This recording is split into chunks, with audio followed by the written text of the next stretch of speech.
चलिए, तो अब हम लोग नेक्स्ट वाले मेथड में देखते हैं। यहाँ देखिए, नेक्स्ट वाला मेथड में हम लोग के पास क्या दे रखा हुआ है। तो सबसे पहले हम लोग इससे पहले देखे थे फिजिकल यूनिट मेथड में जो था वो देखे थे। अब यहाँ पे net realisable value at split up point, तो यहाँ पे स्प्लिट ऑफ पॉइंट के मतलब जो हम लोग के पास दे रखा हुआ है, इसमें net realisable value at split off point method में हम लोग को किस तरह से यहाँ पे जॉइंट कॉस्ट निकाला है वो सीख रहे थे। देखिए, सबसे पहले जो भी हम लोग के पास, जब हम लोग इस मेथड को यूज करेंगे, कौन सा मेथड का नाम एक बार आप लोग फिर से बोलिए, कि net realisable value at split off point, net realisable value at split off point. इस मेथड में जो भी सबसे पहले जो भी सेल्स वैल्यू होगा, क्या होगा, सेल्स वैल्यू, जो भी प्रोडक्ट होगा उसका जो भी सेल्स वैल्यू होगा, उस सेल्स वैल्यू में से हम लोग को माइनस करना होगा, डिडक्ट करना होगा। क्या क्या चीज डिडक्ट करना होगा, तो सबसे पहला जो डिडक्ट करना होगा उसमें एस्टिमेटेड प्रॉफिट मार्जिन, तो जो भी प्रॉफिट मार्जिन होगा उसे डिडक्ट करना होगा। फिर सेकेंड नंबर पे यहाँ पे सेलिंग एंड डिस्ट्रीब्यूशन एक्सपेंस, जो भी सेलिंग एंड डिस्ट्रीब्यूशन एक्सपेंस होगा उसे हम लोग को क्या करना होगा, माइनस करना होगा।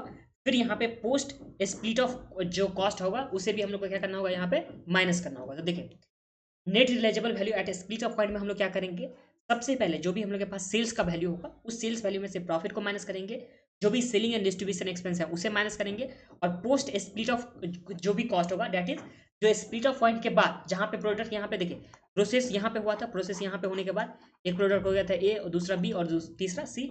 अब इसके बाद जो कॉस्ट लगा है उस कॉस्ट को जो हम लोग के पास स्पेसिफिकली पता होता है, जो ये स्पेसिफिकली ए प्रोडक्ट के लिए कॉस्ट है, ये स्पेसिफिकली बी प्रोडक्ट के लिए कॉस्ट है, ये स्पेसिफिकली सी प्रोडक्ट के लिए कॉस्ट है, तो वो उसे बोलते हैं हम लोग पोस्ट स्प्लिट ऑफ कॉस्ट।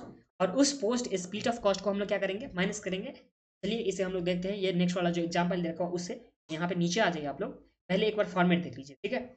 यहाँ मान लेते हैं कि हम लोग के पास प्रोडक्ट जो है, यहाँ पे तीन प्रोडक्ट दे रखा हुआ, एक दे रखा प्रोडक्ट ए, दूसरा प्रोडक्ट बी और तीसरा जो प्रोडक्ट सी। तो तीन तरह का हम लोग के पास प्रोडक्ट है। तो सबसे पहले हम लोग सेल्स वैल्यू निकालेंगे। तो सेल्स वैल्यू कैसे निकालते हैं, जो भी यूनिट हम लोग के पास दे रखा हुआ उसमें हम लोग सेलिंग प्राइस से मल्टीप्लाई करके सेल्स वैल्यू निकालेंगे, तीनों ही प्रोडक्ट का सेल्स वैल्यू हम लोग के पास आ गया।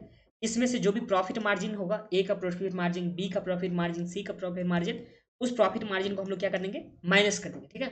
और इसके बाद जो भी सेलिंग एंड डिस्ट्रीब्यूशन एक्सपेंस होगा उसे अभी हम लोग माइनस कर देंगे।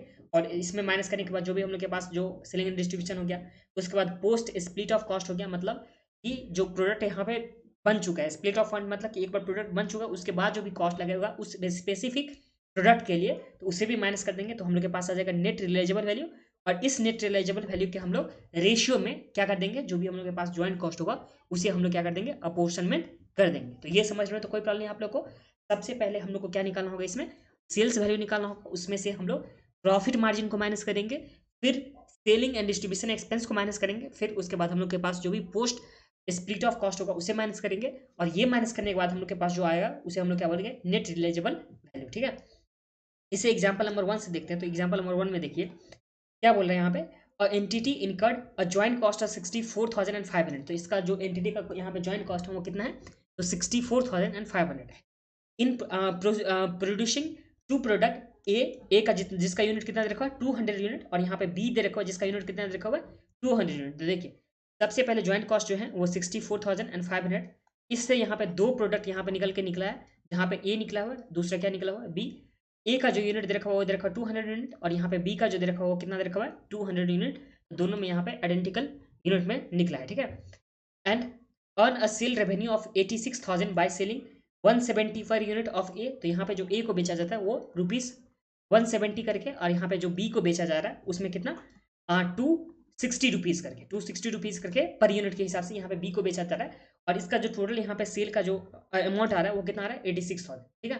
एक बार चेक भी कर लेते हैं। तो यहाँ पे 200 को अगर 170 से मल्टीप्लाई करेंगे तो हम लोग के पास जो अमाउंट आएगा वो कितना आएगा, 34,000, जो प्रोडक्ट ए के लिए। और जो प्रोडक्ट बी है उसके लिए कितना आ रहा है, इसे एम प्लस में रख लेते हैं। फिर प्रोडक्ट बी में जो है वो 200 इंटू 260 रुपीज़ करके, तो यहाँ पे 52,000, इसे भी एम प्लस में रखते हैं। और जब ऐड करते हैं तो हम लोग के पास कितना आ जा रहा है, 86,000। ये समझने में तो कोई प्रॉब्लम नहीं है। अभी सम्स में हम लोग के पास ज्वाइंट कॉस्ट दे रखा हुआ है, दूसरा यहाँ पे प्रोडक्ट दे रखा हुआ है, दोनों प्रोडक्ट में हम लोग के पास इसका यूनिट दे रखा हुआ है, प्लस में इसका जो भी प्राइस है वो गिवन है, प्लस में जो टोटल सेल वैल्यू था उसे हम लोग ऐड करके भी निकाल सकते हैं, बट हम लोग के पास सम्स में गिवन है, ठीक है। आगे क्या बोला कि further processing cost of the product A and B are ₹4,000 and 32,000 respectively. तो बाकी जो यहाँ पे प्रोसेस करने का जो फर्दर प्रोसेस होगा उसका जो एक्सपेंस है वो दे रखा हम लोग के पास 4,000 प्लस में 32,000। इसे ही हम लोग क्या बोलते हैं कि जो फर्दर प्रोसेसिंग कॉस्ट हो गया, जो ए का अलग से दे रखा है, बी का अलग से दे रखा है, तो इसे हम लोग बोलते हैं क्या, इसे बोलते हैं पोस्ट स्प्लिट ऑफ कॉस्ट, ठीक है। आगे क्या दे रखा है उनके पास, respectively then joint cost can be apportion to the product A and B as follow. तो यहाँ पे दे रखा कि नीचे हम लोग को इस तरह से यहाँ पे जॉइंट कॉस्ट को निकालना है, जो मैं आप लोगों को कॉपी में यहाँ पे दिखाने वाला, देख लीजिए। एग्जाम्पल नंबर 1 में आ जाते हैं हम लोग।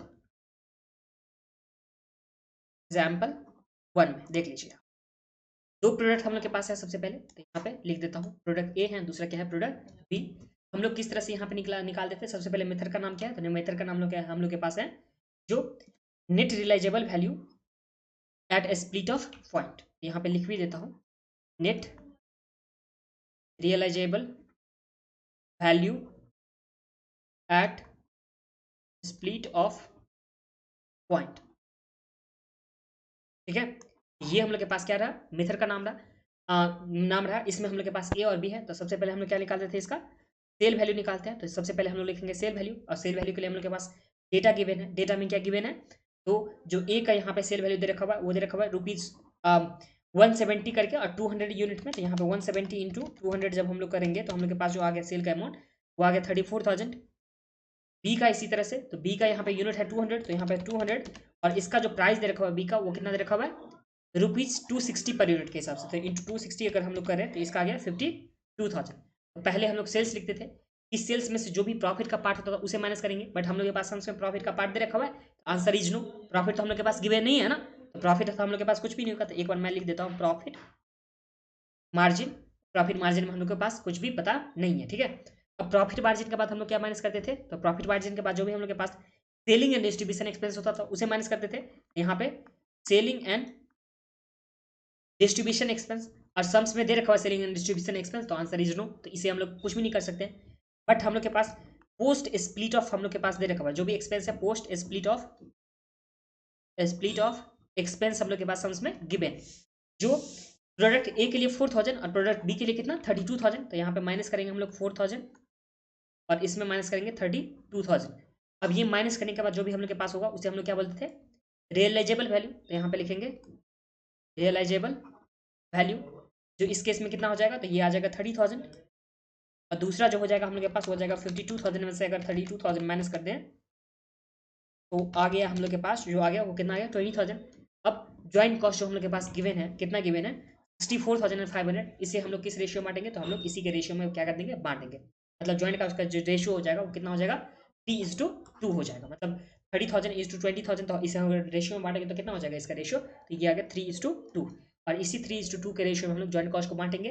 ज्वाइंट कॉस्ट जो हम लोग के पास हो जाएगा यहाँ पे, जो प्रोडक्ट ए के लिए जो हो जाएगा वो 3:2 का रेशियो है। तो यहाँ पे 3/5 हो जाएगा, इंटू कितना था ज्वाइंट कॉस्ट का अमाउंट, ये था हम लोग के पास 64,500। तो यहाँ पे लिखेंगे 64,500। अब 3/5 कैसे है, तो यहाँ पे 3:2 को जब बांटते हैं तो हम लोग के पास इसका टोटल करते हैं तो 5 हो जाता है। इस 5 को हम लोग नीचे रखते हैं न्यूमरेटर में, सॉरी डिनोमिनेटर में, और न्यूमरेटर में रखता है जो भी हम लोग को निकालना होता है उसका वैल्यू। तो ये आ गया। और इसी तरह से बी का जो निकालेंगे, तो बी में कितना हो जाएगा 2/5 इंटू 64,500। इसमें देख लीजिए फिर कितना आ जा रहा है, तो यहाँ पे 64,500 इंटू 3/5, तो ये कितना आ गया 38,700।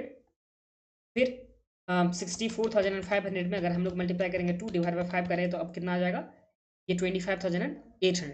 और इसी के साथ ही जो हम लोग के पास दे रखा था एग्जाम्पल नंबर 1 वो कंप्लीट हो गया। बट एक बार बुक में भी देख लीजिए आप लोग, तो यही भी दे रखा हुआ ना 38,700 जो पहला हो गया, और उसके बाद 25,800 जो हम लोग के पास दूसरा का आंसर। और यहाँ पे नीचे लिखा भी है, क्या लिखा हुआ है, the net realisable value at a split off point method is widely used in the industry. तो यहाँ पे सबसे ज़्यादा यही यूज किया जा रहा है। फिर उसके बाद this method is used when the realisable value of the joint product at a split off point is not known. तो यहाँ पे जब स्प्लिट ऑफ पॉइंट में रियलाइजेबल वैल्यू नहीं पता होता, तो हम लोग इस मेथड को यूज करने के बाद उसका रियलाइजेबल वैल्यू निकालते हैं, और उसके रेशियो में हम लोग क्या करते हैं, इसे बांटते हैं। और इसी के साथ जो हम लोग के पास था एग्जाम्पल नंबर 1 वो भी क्या हो गया, कंप्लीट हो गया।